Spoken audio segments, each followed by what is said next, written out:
մենք ամեն տարի հաշվետու ենք մեր եկեղեցու անդամների առաջ, թե ինչ ենք արել, ինչ գումարներ ա եկել, ինչ գումարներ ա ծախսվել, եկեղեցին բաց ա։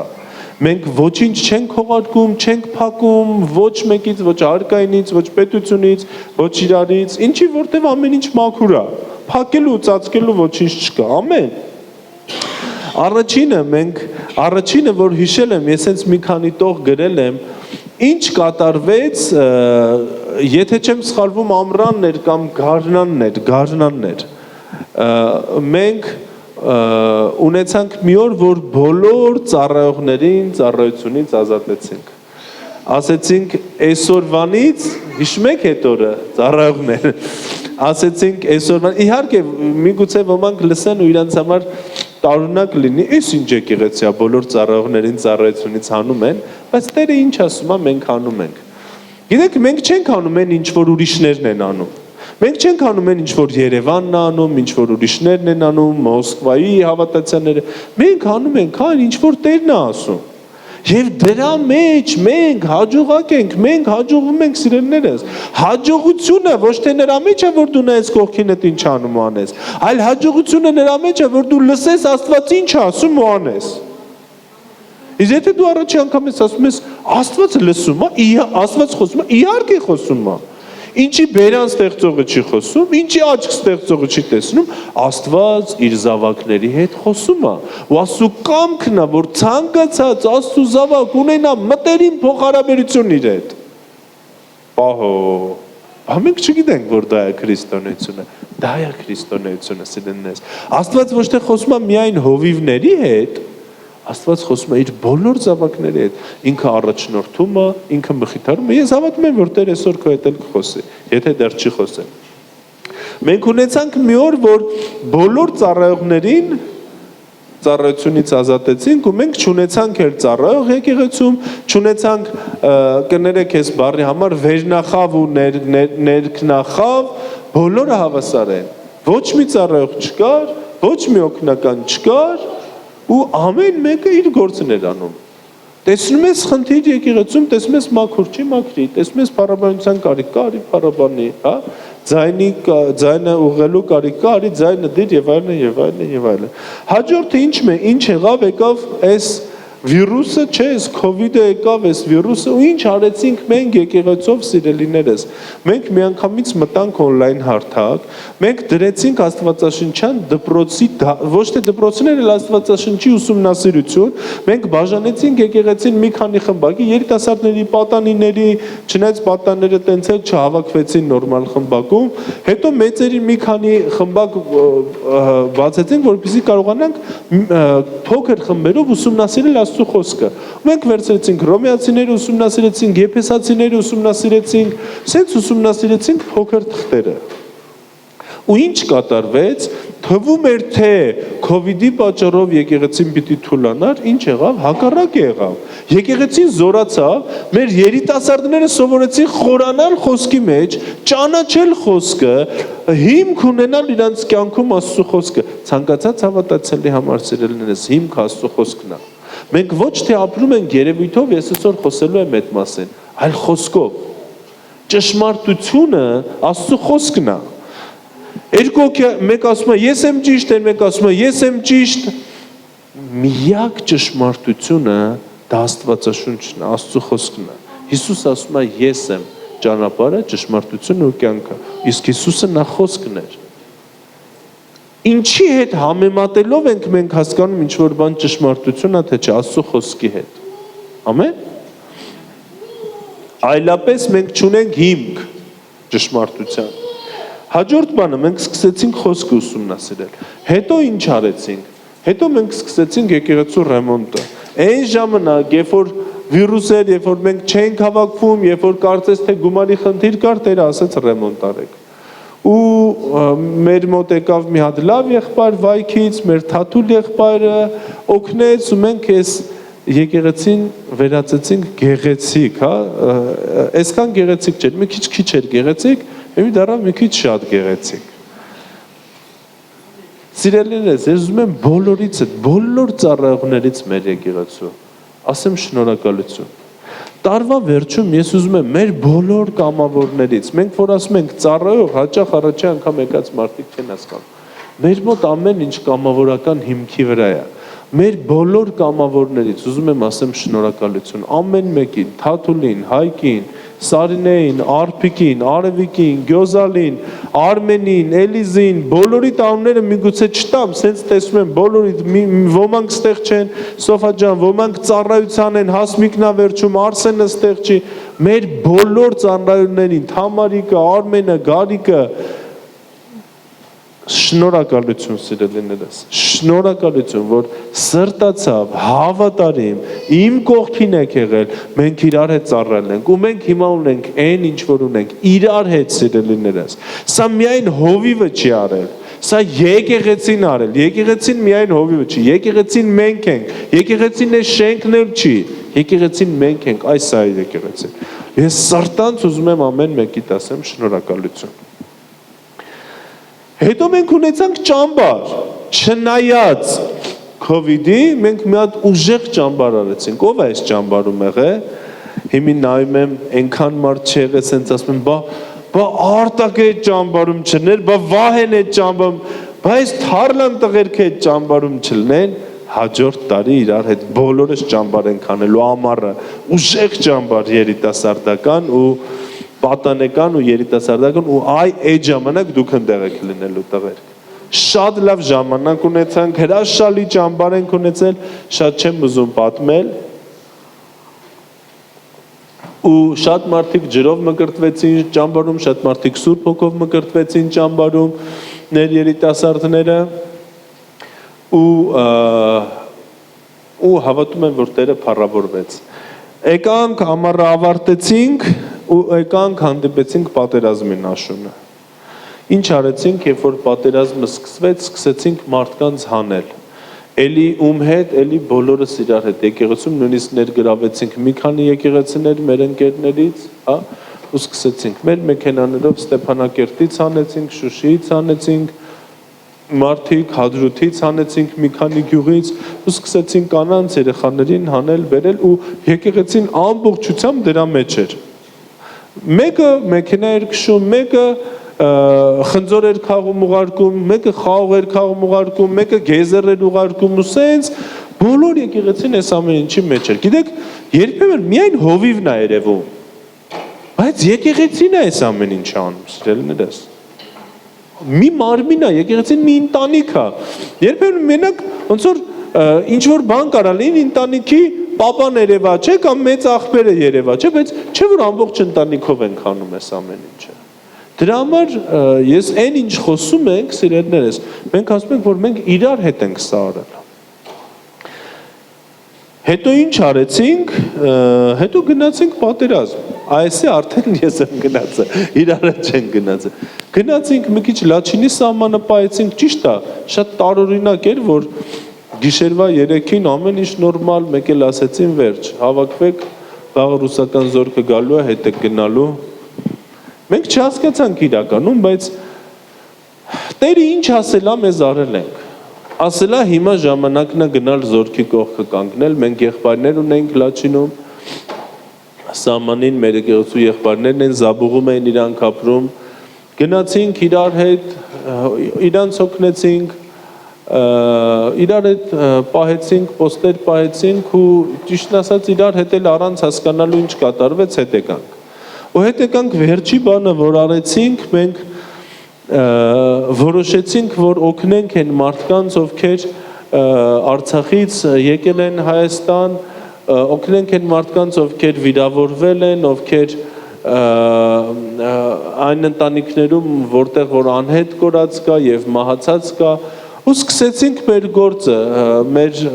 Վազգեն Աբովյանի եկեղեցու հովիվ մեզ արկղներ ուղարկեց 200 արկղ,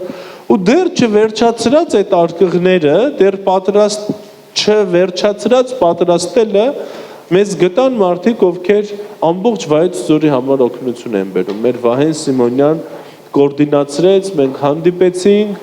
ու սկսեցինք ամբողջ Վայոց Ձորի տարածքով, վերջացրեցինք երկուշաբթի օր անցած Ջերմուկով եւ Արենիով։ Ու հիմա ունենք այն սիրելիներս եկեղեցում, ինչ որ ունենք։ Եվ այս ամենը ինչ եմ ես ուզում ասեմ, ինչի սենց եղավ, որտեվ Տերը խոսք էր տվել, մենք հավատացել ենք ու արել ենք։ Տերը խոսք է տվել, մենք հավատացել ենք ու արել ենք։ Տերը խոսել է, մենք վերցրել ենք այս խոսքը։ Մենք չենք ասել, չէ, այդ այդքան էլ տենց չի։ Անցած տարի կհիշեք մի պապիկ եկավ նախ անցած ամառ։ Ինքը մարգարե էր։ Մենք շատ լավ ծառայություն ունեցանք, բոլոր եկեղեցիներն են հավաքվել Վայոց ձորի։ Ու երբ որ մեր տանը մենք հյուրընկալեցինք մեր տանը, ինքը Երևանում Մարիոտում էր մնում, ես ասեցի, ես քեզ հյուրանոց չեմ տանի։ Մեր մոտ, իրանց մոտ Ամերիկայում ընդունված չի ինչ որ մեկի տանը ապրելը։ Իրանց մոտ ընդունված է, երբ որ ինքը հյուր է գնում, իրան մի հատ բարձրակարգ հյուրանոցում են պահում։ Ես ասեցի, հիմա ես ասեմ մեր կարգը։ Մեր մոտ ընդունված է, երբ որ մենք հյուր ենք ունենում, ինքը մեր տանն է ապրում։ Եթե ես հյուր ընդունեմ ու ինքը ինչ որ ուրիշ հյուրանոցում ապրի, բայց էլ ինչ հայ։ Էլ հայի հայությունը որտեղ է հյուրասիրությունը։ Ինքը ասեց լավ, հասկացա, ասի մեր տանն ես մնալու։ Ու առավոտյան ինքը արթնացավ, ասեց թե ենք խմում, սուրճ կամ թե չեմ հիշում, ինքը ասեց հաջորդ տարի այս ժամանակ տղա երեխա ես մտցնելու տուն։ Ես տեսնում եմ, թե դու ինչ ես այդ տղա երեխուն ինչպես ես գրկած տուն մտցնում։ Ու հաջորդ տարի այդ ժամանակ ես իմ սեմին բերեցի տուն։ Մի քիչ ավելի իրա ասած օրը մենք տուն բերեցինք, մենք ավելի շուտ ծնվեց իմ տղան, բայց այդ օրը հաջորդ տարի մենք իրան տուն բերեցինք։ Ու այս պապիկը մի հետաքրքիր բան ասեց, իր անունը Ռասել Պիլար էր, ինքը ասեց ժամանակը գալու, ես ուզում եմ սիրելիներս, որ մենք սա տեսնենք եկեղեցում, որ դու տեսնես, որ երբ որ դու վերցնում ես Աստծո խոսքը, բռնում ես, չես ասում, դե լավ, հա, մի պապիկ էր մի բան ասեց։ Երբ որ դու ասում ես, այո, սա Աստծո խոսքն է, ես հավատում եմ ու ես խոսում եմ այդ խոսքը։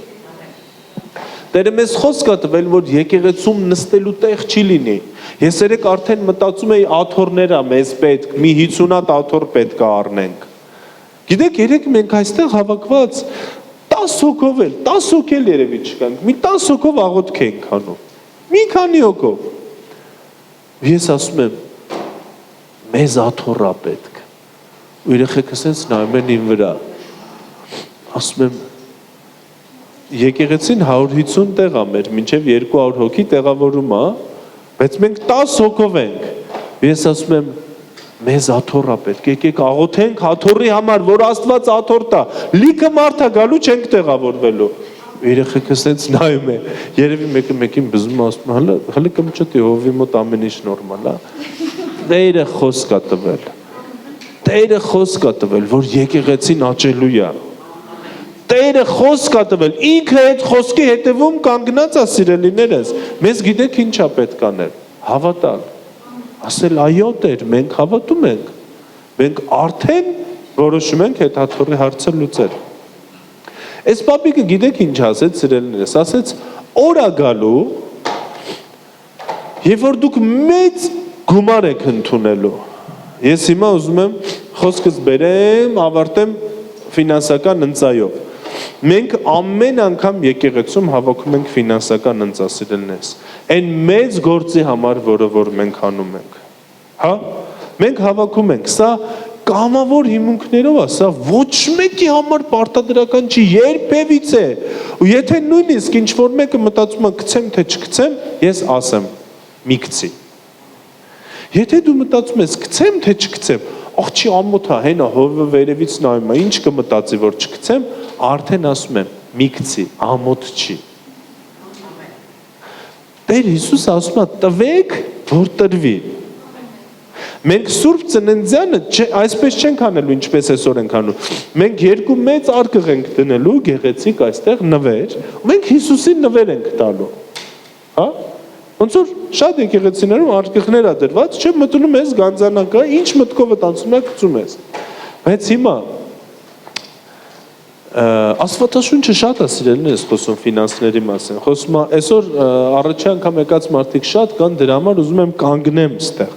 Շատ խոսում է տասանորդի մասին, շատ խոսում է ֆինանսական ընծայի մասին, նվիրատվության մասին։ Ինչի Տեր Հիսուս ասում է, որ իմ հոր տանը պաշար լինի։ Որտեվ եկեղեցին նաև այս մենք մարդիկ ենք, բայց եկեղեցին նաև կազմակերպություն է, նաև այս կոմունալները պիտի մուծվի, հա, նաև մենք շատ բաներ ենք դրել մեր առաջ, որ պիտի անենք։ Ում հետ։ Իրար հետ սիրելիներս։ Մենք ունենք մանկական ծառայություն, որ երեք ես տեսա մեր Անուշ քուրը սենց մի մեծ սելոֆանով մտավ։ Ասի էդ ինչ ասում, էսի մանկականի համար է, ոչ մեկին չեմ տալու, երևի դրեց ու դուռը հետևից փակեց։ Գիտեք, այդ ամեն ինչը գումարների հետ է կապված։ Ու այս ամեն ինչը ով է անում, մենք դրսից չենք ֆինանսավորում, սիրելիներս, երբեք։ Մենք ենք անում, մենք իրար հետ, մեր երեխեքի համար, մեր տակ լինելու համար, հա, մեր պատանիների համար, ամեն։ Ինչ ասեց այս պապիկը, ասեց ժամանակ է գալու, մեծ գումար է գալու, չեք հասցնելու այդ ամեն ինչը ծախսեք երկրորդն է գալու։ Ու ես մի քանի օր առաջ նայում ու մտածում էի, մեծ ասելով ի նկատի չունեմ $1000 սիրելիներս։ Նույնիսկ ի նկատի չունեմ $10,000։ Ես մի քանի օր առաջ կնոջս հետ խոսում ենք, ասում եմ, բեսի գիտես ինչ եմ հիշել, ասում եմ հիշել եմ Ռասել Պիլարի մարգարեությունը։ Երբ որ 200 արկղ եկավ, մենք մի կամ երկու օրում մեր կամավորներով մենք այդ ժամանակ մեր արտակնել եկավ մեզ օգնելու, մենք փաթեթավորեցինք, այդ ամեն ինչը դրեցինք սիրուն արկղների մեջ, որտեղ եկել էր ամեն ինչը բանով, սիրելիներս, ռասիպնոյ, մեշոկներով էր եկել, հա, մենք դրեցինք մեշոկների մեջ, փաթեթավորեցինք ու արկղավորեցինք, դարավ գեղեցիկ բան, դեռ չէինք վերջացրել, երկրորդը եկավ, մոտավորապես $120,000 օգնություն ամբողջ մարզի համար։ Սա մեծ գումար է, որ Տերը ոչ թե գումարը եկավ, այլ օգնությունը։ Ու ընդհանուր որ հաշվում է մոտ $150,000 օգնություն, 120-ը տվել ենք, 30-ը պիտի տանք։ Ամեն։ Ու ես ուզում եմ, որ մենք ներգրավենք բոլորին։ Եթե դու ստեղ ես ու որպես կամավոր կուզես օգնես, ծառայես, քո մեքենայով, քո ներուժով, մենք կարիք ունենք կամավորների, սիրելիներս, մենք չենք հասցնում հիմա։ Որտեվ մենք տվեցինք բոլոր ընտանիքներին, ովքեր Արցախից եկած են, բացառություն էր մի կամ երկու ընտանիք, ում այսօր կճանապարհենք, բոլոր ընտանիքներն, մի հոգի չի մնացել, որ չտանք։ Բոլորին ենք տվել։ Իսկ եթե կա ինչ-որ մեկը, որ հետո կլսի այս իմ ուղերձը, սիրելիս, եթե դու վայոց ձորում ես ու եկել ես Արցախից ու լսում ես ու նայում ես, անպայման գրի մեզ մոտեցի, որտեվ դա քեզ է պատկանում։ Ու հաջորդ քայլը հիմա որ անում ենք, տալիս ենք բոլոր այն մարդկանց սիրելիներս, ովքեր պատերազմին մասնակցել են, վիրավորվել են, ընտանիքում ունեն զոհված կամ անհետ կորած։ Ամեն։ Երեգնաձորը կարծում եմ վաղ կվերջացնենք ու կանցնենք Մալիշկան, կանցնենք Գետապ, Գլաձոր այդ համայնքները ու ինչքան կհասցնենք կտանք, ինչքան շատ մարդ լինի, որ օգնի, այնքան ավելի շատ կտանք սիրելիներս։ Ամեն։ Սիրելի հավատացյալներ, ձեր նվիրատվությունները կարող եք փոխանցել Եղեգնաձորի կյանքի խոսք եկեղեցի։ Հայաստանից հետևյալ հաշվեհամարով։ Իսկ արտերկրից կարող եք փոխանցել հետևյալ բանկային SWIFT կոդով եւ հաշվեհամարով։ Շնորհակալություն ձեր աջակցության եւ նվիրատվության համար։ Աստված առատապես օգնի եւ զորացնի ձեզ։